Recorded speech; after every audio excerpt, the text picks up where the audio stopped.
Points టేబుల్లో అగ్రస్థానం కోసం ఓ team సొంత గడ్డపై 15 ఏళ్ల తర్వాత తమను ఓడించిన టీంని వాళ్ళ సొంత గడ్డపై ఓడించాలని కసితో మరో టీము. ఉత్సాహంగా ఉల్లాసంగా చదువు సాగాలి, గొప్ప గొప్ప ఉద్యోగాలు సాధించాలి.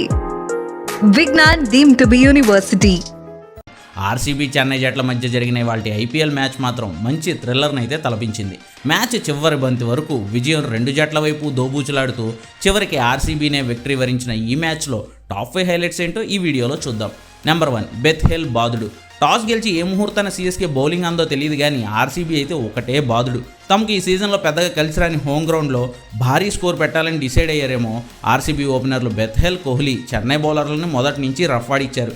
ప్రత్యేకించి 21 ఏళ్ల కుర్రాడు బెత్హెల్ అయితే చెన్నై బౌలర్లకు హెల్ అంటే ఏంటో చూపించాడు. 33 బాల్స్లో 8 ఫోర్లు 2 సిక్సర్లతో 55 పరుగులు చేసిన బెత్హెల్ తన ఆడిన రెండో ఐపీఎల్ మ్యాచ్లోనే హాఫ్ సెంచరీ బాదేశాడు. మొదటి వికెట్కు 97 పరుగుల పార్ట్నర్షిప్ను జస్ట్ 9 ఓవర్లో పెట్టేలా చేశాడు బెత్హెల్. నెంబర్ 2, కింగ్ కోహ్లీ విధ్వంసం. ఒక్కసారి ఫామ్లోకి వస్తే తనని ఎవరూ ఆపలేరన్నట్లు ఈ సీజన్లో చెలరేగిపోతున్న కింగ్ కోహ్లీ మరోమారు తన జోరేంటో చూపించాడు. బెత్హెల్ ఆడినట్టే 33 బాల్సే ఆడిన కోహ్లీ 5 ఫోర్లు 5 సిక్సర్లతో 62 పరుగులు చేసి ఆర్సీబీకి భారీ స్కోరుకు బాటలు వేయడంతో పాటు సీజన్లో అసలు ఎవరికీ అందని స్థాయిలో 7వ హాఫ్ సెంచరీ సాధించి ఆరెంజ్ క్యాప్ను సాయి సుదర్శన్ నుంచి తిరిగి లాగేసుకున్నాడు. నెంబర్ 3, రొమారియో షెపర్డ్ బౌండరీల జాతర. కోహ్లీ అవుట్ అయ్యేటప్పటికి ఆర్సీబీ స్కోర్ 12 ఓవర్లో 121. కానీ అక్కడి నుంచి ఆర్సీబీ స్కోర్ మందగించింది. ఓ దశలో 17వ ఓవర్ ముగిసే టైంకి 157 పరుగులే చేసి 5 వికెట్లు కోల్పోయింది ఆర్సీబీ. ఆ దశలో రొమారియో షెపర్డ్ కళ్ళు చెదిరే హిట్టింగ్ చేశాడు. ఆఖరి 2 ఓవర్లో పెను విధ్వంసమే చేశాడు. ముందు 19వ ఓవర్ వేసిన ఖలీల్ అహ్మద్ను టార్గెట్ చేసి బౌండరీలతో విరుచుకుపడ్డాడు. 6-6-4 అంటూ ఓవర్ అంతా విధ్వంసం చేసి 33 పరుగులు రాబట్టాడు షెపర్డ్. ఆ తర్వాత ఆఖరి ఓవర్ వేసిన పత్రానా నుంచి 2 సిక్స్లు 2 ఫోర్లతో 20 పరుగులు రాబట్టి కేవలం 14 బాల్స్లోనే 4 ఫోర్లు 6 సిక్సర్లతో 53 పరుగులు చేసి ఆర్సీబీకి ఊహించిన రీతిలో 200 పరుగులు దాటించడంతో పాటు చెన్నైకి 214 పరుగుల టార్గెట్ పెట్టాడు షెపర్డ్. ఆఖరి ఓవర్లో 20 పరుగులు ఇచ్చినా అంతకుముందు బాగా బౌలింగ్ చేసిన పత్రానా 3 వికెట్లు తీశాడు. నెంబర్ 4, ఆయుష్ అణు విస్ఫోటనం మాత్రే. సీజన్ అంతా పరాజయాలు, అసలు 180కి పైగా పరుగులు చేసిందే లేదు ఇటీవల కాలంలో చెన్నైకి. అయినా చెన్నై ఓపెనర్ 17 ఏళ్ల టీనేజర్ ఆయుష్ మాత్రే మాత్రం అదురు బెదురు లేకుండా ఆడాడు.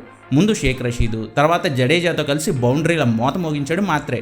అణు విస్ఫోటనంలా మారి 48 బాల్స్లో 9 ఫోర్లు 5 సిక్సర్లతో 94 పరుగులు చేసి అవుట్ అయ్యాడు. సిక్సర్తో సెంచరీ చేద్దామని పాపం భావించి క్యాచ్ అవుట్ ఇచ్చి ఫస్ట్ సెంచరీని త్రుట్లో మిస్ చేసుకున్నాడు. కానీ అద్భుతంగా ఆడాడు ఆయుష్ మాత్రే.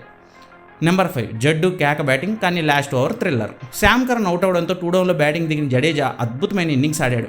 మాత్రేతో సమానంగా బౌండరీలు బాదిన జడ్డు 109 మీటర్ల భారీ సిక్సర్ కూడా కొట్టి 45 బాల్స్లో 8 ఫోర్లు 2 సిక్సర్లతో 77 పరుగులు చేయడం ద్వారా తన బ్యాటింగ్ ఎబిలిటీస్ ఏంటో ప్రూవ్ చేసుకున్నాడు. కానీ చివరి ఓవర్లో 15 పరుగులు కొట్టాలనుకున్నప్పుడు 2 సింగిల్స్ రావడం, ధోని అవుట్ అవడంతో మ్యాచ్ ఆర్సీబీ చేతిలోకి వచ్చేసింది. బట్ అక్కడితో అయిపోలేదన్నట్లు దూబే వచ్చి రాగానే 6 కొట్టాడు. అది నో బాల్ కూడా కావడంతో చెన్నైకి మళ్ళీ కలిసి వచ్చింది. ఇక ఆఖరి బంతికి 4 కొడితేనే చెన్నై గెలుస్తుందన్నప్పుడు దూబే బాదిన సింగిలే రావడంతో ఆర్సీబీ 2 పరుగుల తేడాతో సంచలన విజయం సాధించింది. జడ్డు నాట్అవుట్గా ఉన్నా అంత మంచి ఇన్నింగ్స్ ఆడినా కూడా చెన్నైకి మ్యాచ్ని గెలిపించలేకపోయాడు.